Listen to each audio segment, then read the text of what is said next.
Praise God! Magandang gabi po mga kapatid ko sa biyaya ng Diyos Christian Fellowship.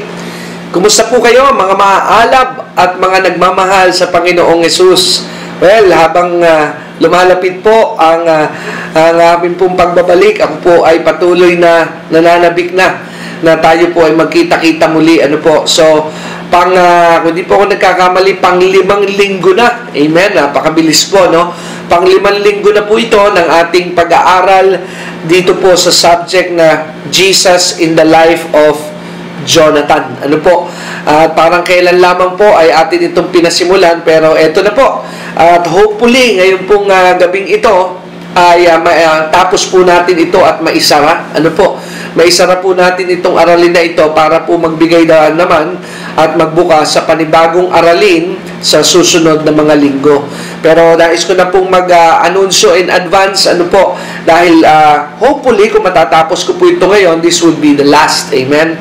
Pero kung hindi po, mamaya sa huli, i-anunsyo ko po kung aabutin pa ng another week. Amen? At kung ito po hindi na aabutin ng another week, so this will be the last. Next Wednesday, hopefully, baka wala tayong pasok. Pero sa next Wednesday, nandito na po kasi ako at magkakasama-sama na po ulit tayo para buksan ko na yung panibago ulit na subject.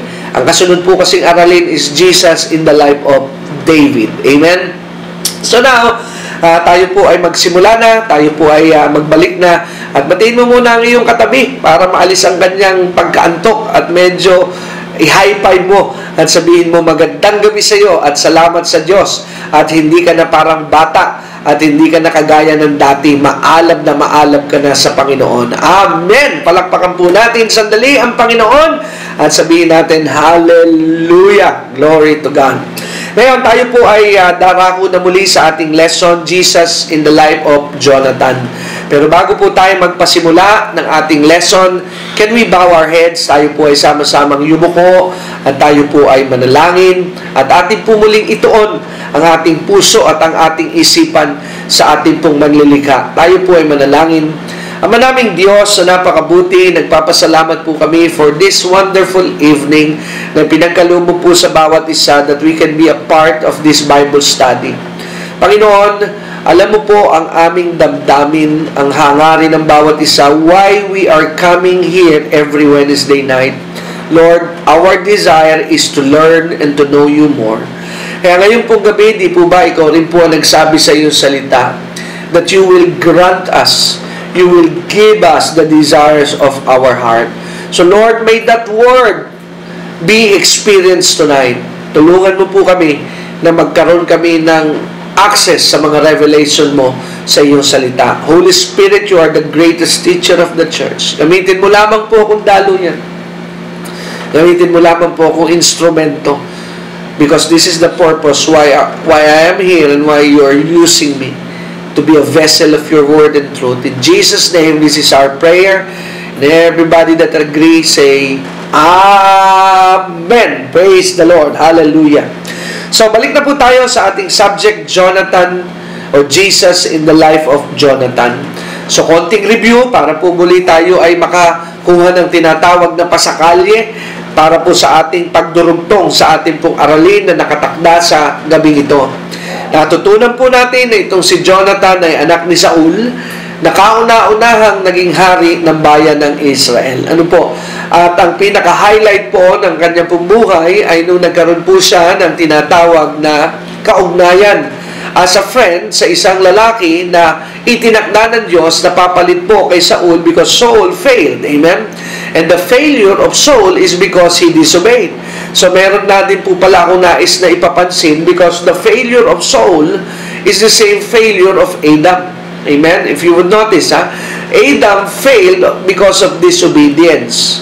And the reason why Jesus is successful because if Adam disobeyed, Jesus, the second Adam, obeyed. Hallelujah. Now, same thing kay Saul. Saul failed because he disobeyed, but David is successful because he obeyed.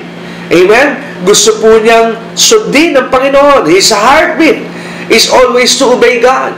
Amen? Kaya nga po, priority, pangunahin kay David ang Panginoong kanyang pinaglilingkuran. And that's another lesson na pwede po nating mapulot ngayong gabi na hindi na po kasama sa ating manual.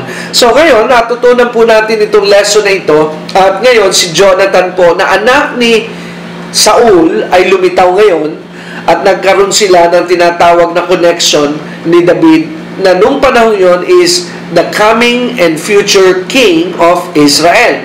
Pero hindi po naging madali ang pagigipong hari ni David because nagipong instrumento at gamit ng kaaway itong si Saul dahil yung kanya pong tinatawag na unchecked envy. Ayan po, yan yung mga tinatawag na opening nga pala, mga kapatid. Kaya nga po napakahalaga na tayo po ay nagpapasiyasat sa Panginoon. Kaya nga po every time that you pray, every night that you pray, you ask the Lord, Lord, is there any open doors? Is there any opening like bitterness, hatred sa aking buhay? Because that is the door na ginagamit po ng kaaway to gain entrance sa ating pambuhay. Ano? Kaya nga po mahalaga na ipinasasara natin yan sa Diyos by repentance, by asking for forgiveness and asking for help. Ano po? Dahil pag hindi po natin yan na-check, yan po yung, kumbaga sa bahay, kung minsan kami, pag-aalis po kami ng bahay, napakahalaga na pina-check mo muna, baka may naiwang bintana, may naiwang pintuan, like merong pagkakataon minsan noong kami ay bago sa aming tinitirahan ngayon, naalala ko lamang, nakaalis kami one time, buti na lamang po, salamat sa grasya, sa proteksyon ng Diyos, meron na rin kaming tinatawag na screen door, medyo dark brown kung nakarating na kayo sa bahay. So, at meron kaming gate, medyo secure din naman po yung lugar na aming tinitiran. Nakaalis kaming buong pamilya na hindi na namin naisasara yung main door at nagulat kami nung bumalik kami dahil open. Amen? So, mabuti na lamang at wala pong masamang nangyari. Pero kung halimbawa may nangyari, it's because there is an unchecked opening. Kaya nadali pong nakapasok ang mga masasamang loob. At sa buhay din po natin ay nagkakaroon ng entrance yan. Kaya kung meron po tayo mga source of bitterness, source of envy, grudge, or anything, let us ask the Lord to close this area para po hindi makapasok ang kaaway sa ating buhay. Like what happened to Saul, because hindi po niya isinara itong bahaging ito, amen, ng kanyang buhay.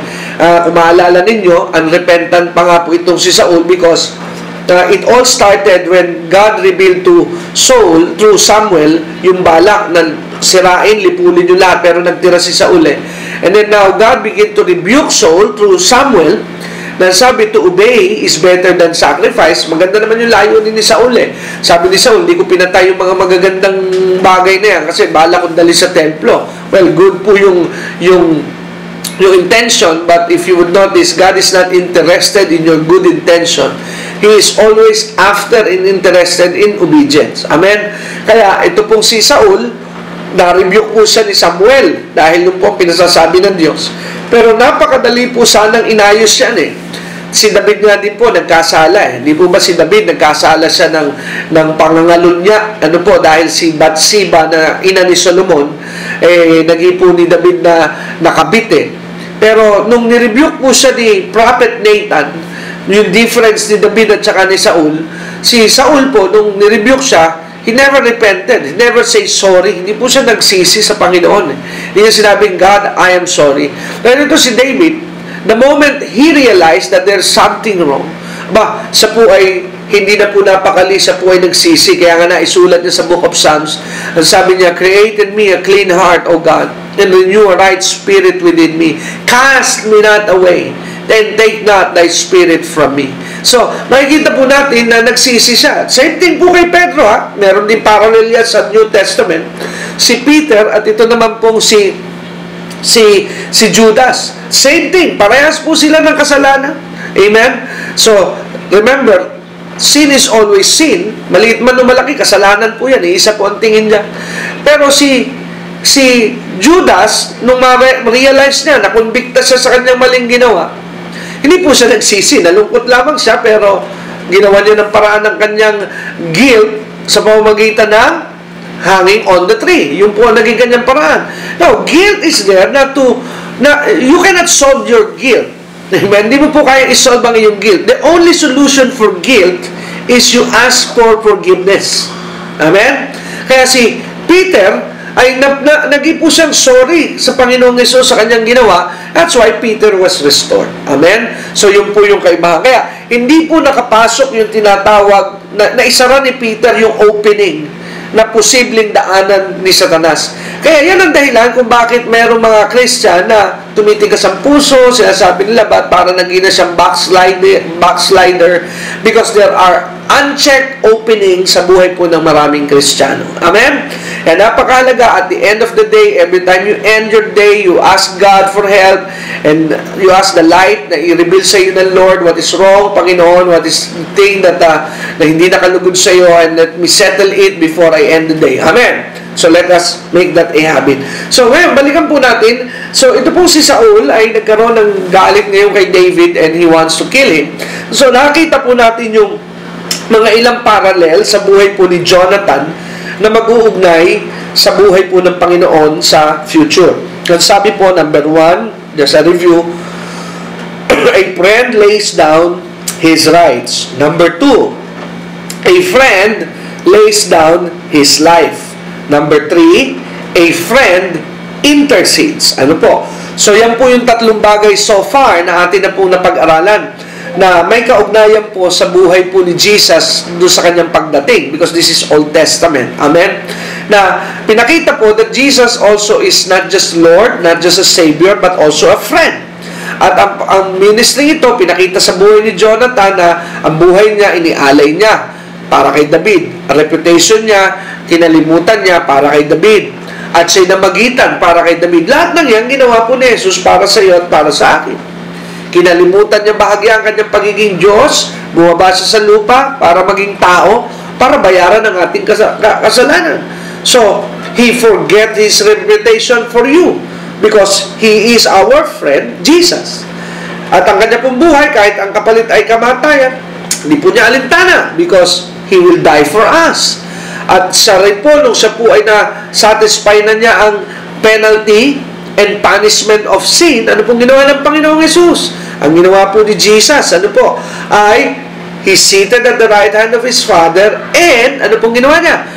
He interceded for us. So tonight, dahil po tayo ay nasa tinatawag na almost end na po nitong subject na ito, na lesson na ito, darako na po tayo doon sa pang-apat na qualities and characteristic of Jonathan that can be connected sa buhay po ng Panginoong Hesus.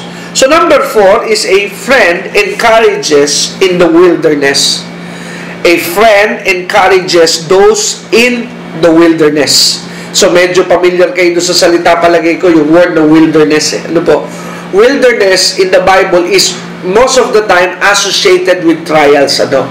So wilderness is so famous, lalo na nung panahon ng Israel, inilabas ng Diyos from Egypt through Moses. They're on their way to the promised land, but they did not go directly to the promised land. They went first to the wilderness, and wilderness is always a type.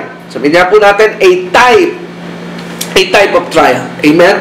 A type of testing. That is the symbol of wilderness. So meron na po tayo, palagay ko na kikita at nababanaan dito na similarity nitong ating pag-aaralan. But let's go there. 1 Samuel 23, mga kapatid. 1 Samuel chapter 23, beginning verse 15. Now David became aware that Saul had come out to seek his life while David was in the wilderness. So tingnan niyo po ito yung journey ni David patungo sa kanyang kingship. So tingnan niyo po yung pattern.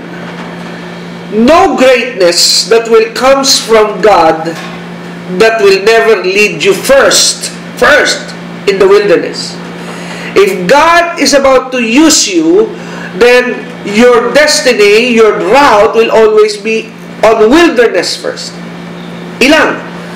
Amen? Kaya, tingnan nyo po, mga mighty men na ginamit po ng Diyos and mighty experiences, everybody passed through the wilderness. The whole nation of Israel, bago po pumasok sa promised land, they went through the wilderness. Joseph, before he went to his royalty and power, he went into his own wilderness. Same with Jacob. Bago po siya matahimik, malagay sa kalagayan, dumaan siya ng wilderness, and one of his wilderness is his own brother, Esau. Amen.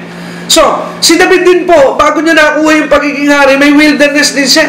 Kaya nga kung nasa wilderness ka ngayon, I want to tell you, by the authority and by the power of the Holy Spirit, I speak to you right now, by the prophecy of the Holy Spirit, you are on the right track. Kung dumaraan ka ngayon sa mga tinatawag na pagsubok, nasa tama kang landas. Huwag kang matakot, huwag kang mag-alala, because God is just preparing you for your destiny. Hallelujah. Amen. So let us go back. Now, David became aware that Saul had come out to seek his life while David was in the wilderness. So, David went into the wilderness of Ziph and Horesh. Now, and Jonathan, Saul's son, arose and went to David and Horesh and encouraged him in God. Wow. Thus he said to him, do not be afraid, because the hand of Saul my father shall not find you, and you will be king. That's the prophetic word over Israel, and I will be next to you. And Saul my father knows that also. So the two of them made a covenant again. This is the second time before the Lord, and David stayed at Horesh while Jonathan went to his house. So pansinin po natin yung nangyari dito kay David. Ano po? So ang nangyari po dito kay David ay nung siya po ay nakatakas sa isang kaganapan at pangyayari, napunta po siya, dapat pa siya sa tinatawag na wilderness. Ano po? Sa isang disyerto. Nagkaroon po siya ng tinatawag na wilderness experience. Ano po? Now, ating unawain at ating pansinin doon sa pangyayari at kaganapan na yun na dinaanan ni David sa wilderness. Dahil meron pa nga po isang tagpo sa buhay ni David na naalala ko na siya po ay, because he is a wanted man, he became a fugitive. Sa kanya pong pagtakas at pagtakbo, napadpad po siya sa isang cave. At ito po, way back when I was still new, I remember, if I remember it right, ay ako po ay nasa Bible school noon, nang nagkaroon po ng rhema sa akin yung experience si David, because in his frustration, nauwi po siya sa cave of Adullam.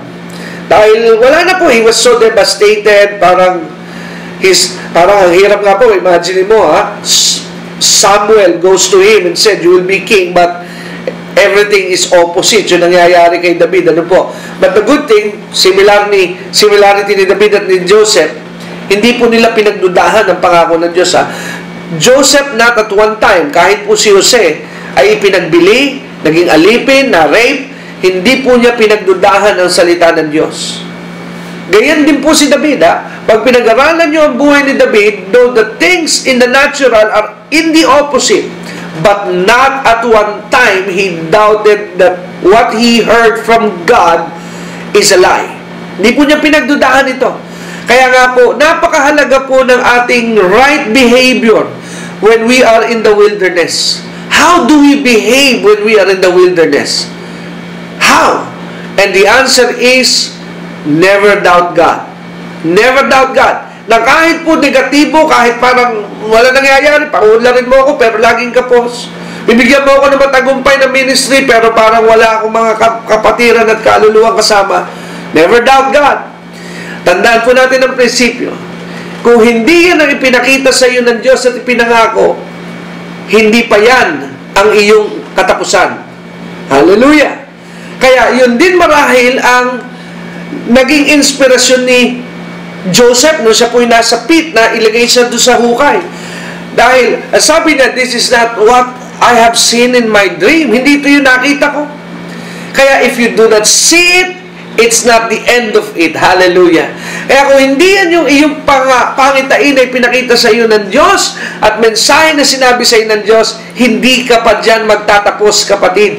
Ikaw ay merong malaking pagdadalhan sa iyo ang Diyos na inihahanda sa iyo. So never give up. So David went into the cave of Adullam. Nakita po niya doon at nagulat siya. Akala niya solo siya. Pero pagtingin niya, pagsindi niya ng ilaw mo, madaming tao. At ang sabi ng Bible, all that were depressed, oppressed, prostrated, nandun pala, nagsama-sama sila. Kaya nga sabi ko noon na ba, birds with the same feather, they flock together. But the thing that excites me, alam niyo ba yung mga nakasama ni David sa cave of Adullam na mga depressed, broken, prostrated, devastated, sabi ng Bible sa Book of Samuel, those were the mighty men of David. Akalain mo yun? Yun din pala magiging mga matitipon ng tauhan ni David nung siya'y naginang hari, yung mga walang halaga, walang kwenta, mga nasira duman sa problema.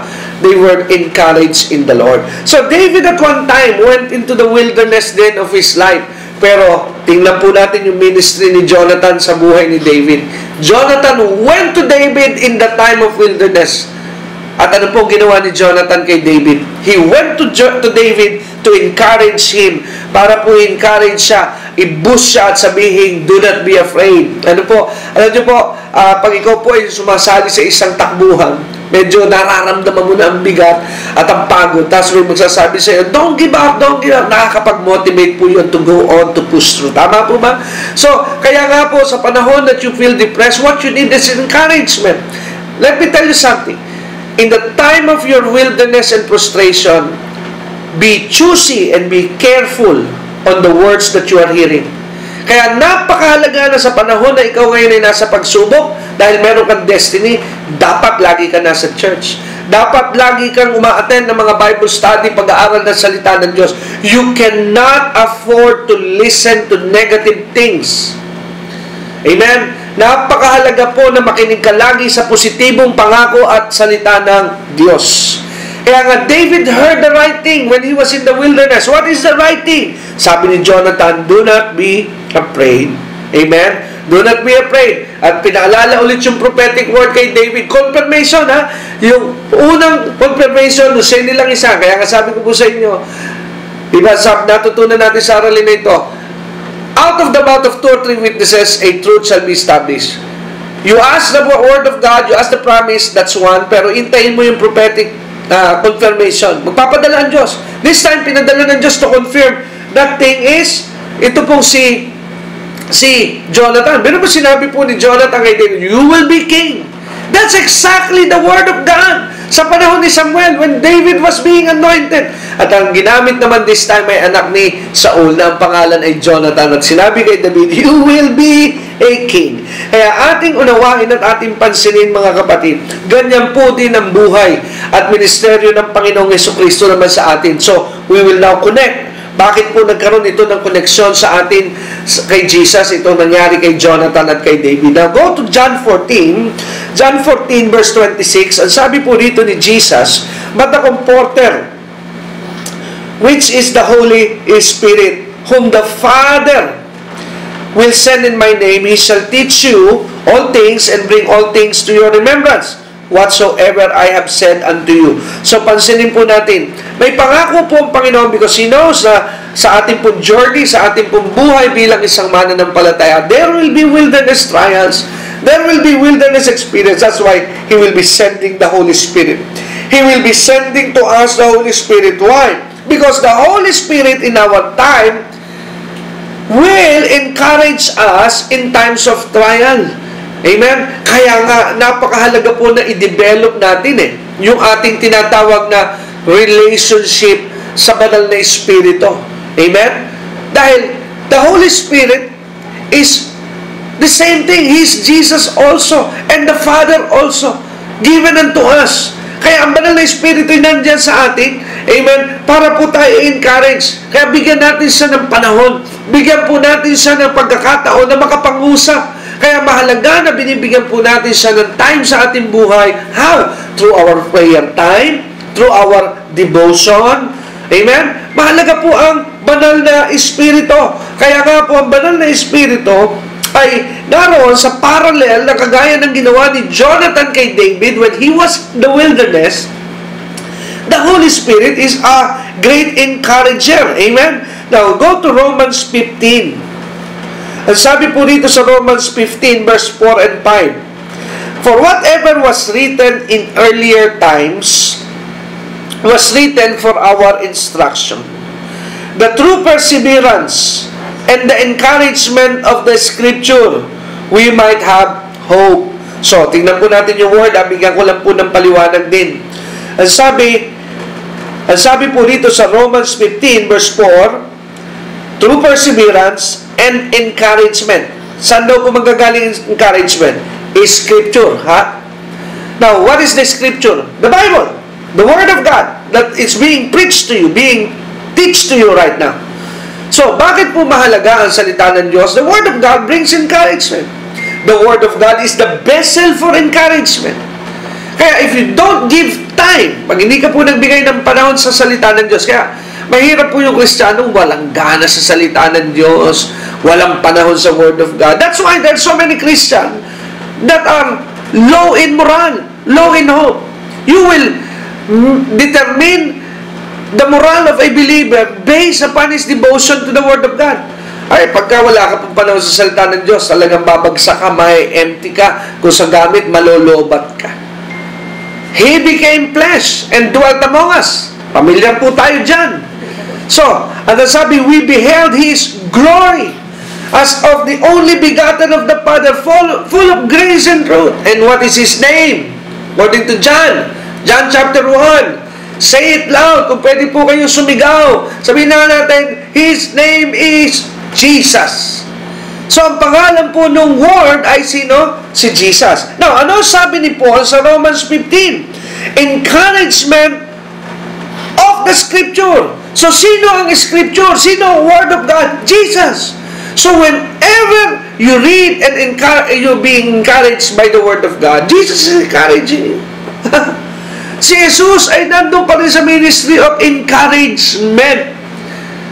Amen? Encourage us to word, to bring courage. Bigyan ka muli na manumbalik ang iyong tapang.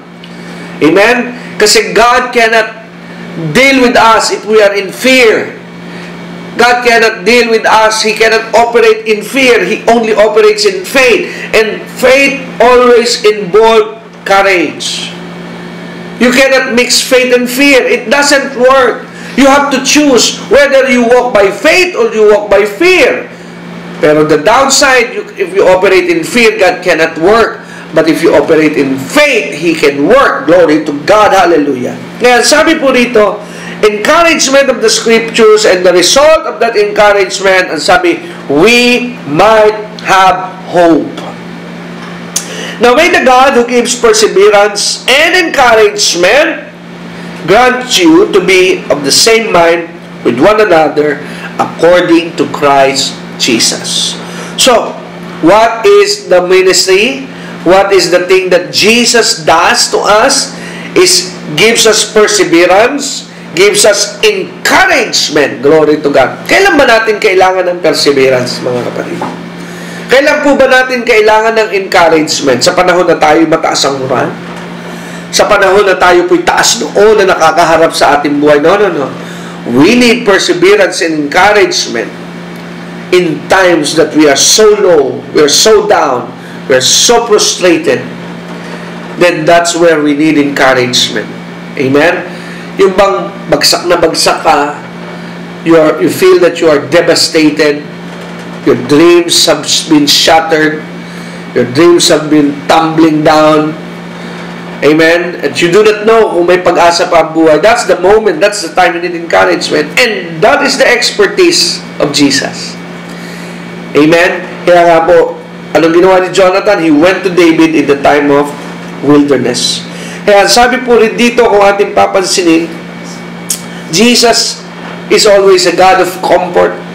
He always comfort us in times of the time na tayo po ay naroon sa tinatawag na ilang o problema. Diyan po pumapasok ang pagkilos ng Panginoon. Kaya nakita natin dalawang bagay.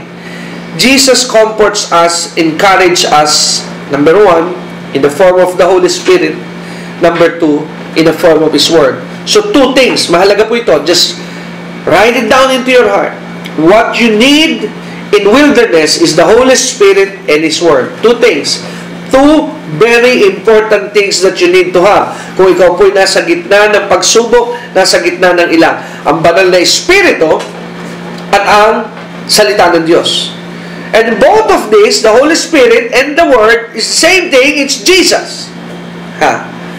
So in the wilderness, you need the Holy Spirit. In the wilderness, you need Jesus. Kaya if you're in the wilderness, seek the Holy Spirit, seek Jesus in the wilderness. Amen. So, ang dulot po nito ay tulong. Ang dulot po nito ay comfort sa iyo at sa akin sa panahon po ng atin pong pinagdaraan ng mga problema at pagsubok. Kaya nga po sa kabuuan, makikita po natin dito sa last and final subject natin pong pinag-aaralan sa subject na ito na Jesus in the life of Jonathan. Nakita po natin yung ginawa ni Jonathan na extraordinary sa buhay ni David nung panahon na siya nasa wilderness. He went to David just to encourage David. And he did not just say some words, but he prophesied about the destiny, the plans of God that he intended for David to know and to be encouraged. Alam niyo po, if you feel down, go back to the promise. Kaya mahalaga po kapatid na pag ikaw po'y nasa prayer time, di ba, pinapaalalahanan ko lamang po ulit kayo, do not go to your prayer room without the Bible and without your notebook or iPad kung electronic ka na. Because in your prayer time, in your devotion, that's the time that God speaks to us. Amen? Kaya pag ang Diyos ay nangusap sa iyo through His Word, write it down. I-journal mo po yan, ilagay mo yan, isulat mo yan. At sa panahon na ikaw po'y nangihina, balikan mo ang iyong mga notes and revisit the words, revisit your discussion, revisit your conversation na ipinangako po sa iyo ng Diyos. Alam nyo kasi ang panalangin, pag-uusap yan eh. Diyan nagaganap ang pagkakwentuhan. Kaya nga po ang mali ng maraming mga kapatid natin. Sa prayer, akala nila ang prayer ay one way. Kaya kadalasan, hindi po nagiging epektibo ang prayer life. Paano? Ikaw lang nagsalita. Ikaw lang ang dumada. No. Prayer is communication. Prayer is fellowship. Kaya sa panalangin, panahon na ikaw muna salita ng salita, but give God time to speak.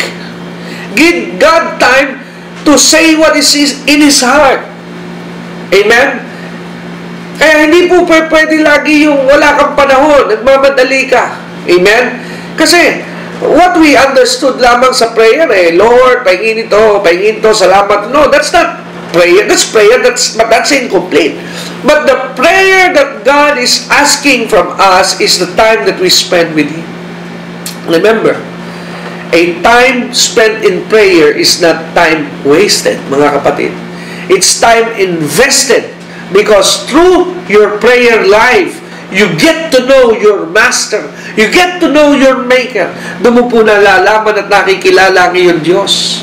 Amen? I like what I read one time sa isang quotation. If you kneel like a lamb in prayer, in private, you will stand up like a lion in public. Pero maraming mananampalataya baliktad eh. In public, they are like a lamb so prostrated and devastated.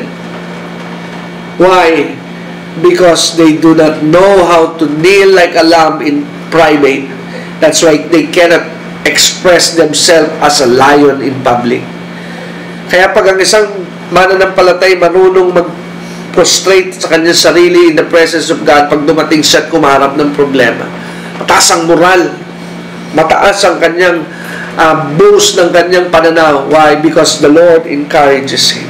The Lord already. Kasi meron na kayong pinag-usapan ng Diyos eh. You know that what you are seeing is not the end. You know what you are seeing is not your destiny. May pinag-usapan tayo ng Panginoon. At yan ang dahilan kung bakit ko naunawaan. Bakit? What brings Joseph, what brings David to be strong even though in spite of taliwas sa mga nangyari sa kanilang buhay? Because they know God spoke to them. Kinausap si Joseph ng Diyos through a dream. Kaya kahit dumaraan siya sa mga negative things, hindi po siya nawala ng pag-asa. Dahil isang bagay na nasa isip ni Joseph, this is not what God said to me. I know this will be over soon because this is not my destiny. Kaya din marahil ang nararamdaman ni David kahit siya'y lipat-lipat na mga lugar dahil kay Saul, no? Pero naalala niya, this is not what God said to me when I was still a young boy, when the prophet Samuel went to our house and anointed me and say, you will be king. Kaya kahit na siya ay parang walang destiny, walang trono, walang palasyo. Napunta pa nga siya, di ba sabi ko sa inyo, sa Cave of Adullam, but David, I believe, in his heart, in his mind, sinasabi niya sa gitna ng kanyang problema, this is not what God said to me. Kaya maganda po at mahalaga na may sinabi sa iyo ang Diyos Para pag dumaraan ka ng problema, sinabihan ka halimbawa ng Diyos, you will be this, magkakaroon ka ng ganitong ministeryo, magkakaroon ka ng sariling istasyon, magkakaroon ka ng tagumpay. Pero ang nangyayari sa iyong buhay, negatibo. Nakakapagsalita ka ngayon, I know this is not my destiny because this is not what God said to me. Amen? So ano po nangyayari sa iyo? Nagkakaroon ka ng hope, nagkakaroon ka ng strength, nagkakaroon ka ng boldness, nagkakaroon ka ng encouragement. Kaya nga po mga kapatid, ito po ang bumubuo ngayon sa ating aralin na tumakbo at tumagal ng 5 linggo. At sabi ko po nga sa inyo kanina, sa ating panimula, ating pong titingnan kung ano po yung magiging takbo ng ating aralin. Kung hindi po aabutin at kakapusin, ay hihingi pa po ako ng isang Wednesday for this session. Pero hindi po niloob ng Diyos na umabot pa ng another session. Natapos po natin ngayon yung conclusion ng 4 na mga tinatawag na resemblance sa buhay ni Jonathan at sa buhay ng Panginoong Hesukristo. Amen? Kaya I am now making an announcement. Next week, Wednesday, pahinga po muna tayo sa ating Bible study. Pero tuloy ang mga gawain natin sa church. You still continue praying at you still continue sharing. Kung may mga Bible study po tayo, small group, just keep on doing it, church. The Lord is really well pleased sa ating pong ginagawa. Remember, you are not doing this to me. We are doing this to Him and for Him. Amen? Kaya wala po muna tayo sa next week. But the next week, ano po yung susunod? The Wednesday, after this week, next week, magkikita na po tayo at bubuksan ko po sa inyo ang bagong subject, Jesus in the life of David. Kaya salamat po sa Diyos at atin pong nabuo ang aralin na ito sa loob ng 5 linggo. Dalangin ko na ito po ay hindi lamang manatili sa inyong mga puso, bagkus ito'y maibahagi rin ninyo at maging inspirasyon at hamon at gamit para lalo kayong maging maalab sa paglilingkod sa Panginoon. Napakasarap pong paglingkuran ng Panginoon sa totoo lamang. Kaya nga po ang akin laging dalangin, let your kingdom come, let your will be done. In short, in other words, in very simple word, God give me always an encounter. Hallelujah. Kaya humingi ka lagi sa Diyos ng karanasan. Dahil pag naranasan mo po ang Diyos, ang sabi nga ng Book of Psalms, oh, taste and see that the Lord is good. Amen? Pag naranasan mo po ang Diyos, hindi ka na po aalis sa Panginoon.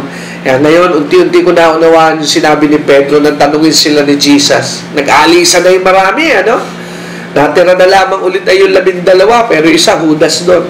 Kaya hindi po ang Diyos humahanga sa maraming crowd. Alam nyo, sa bagay din na natuklasan ko.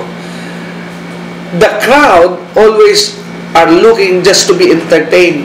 Pero the few people, yung mga kakaunti, yan ang mga interesado na nagpapatuloy sa Panginoon.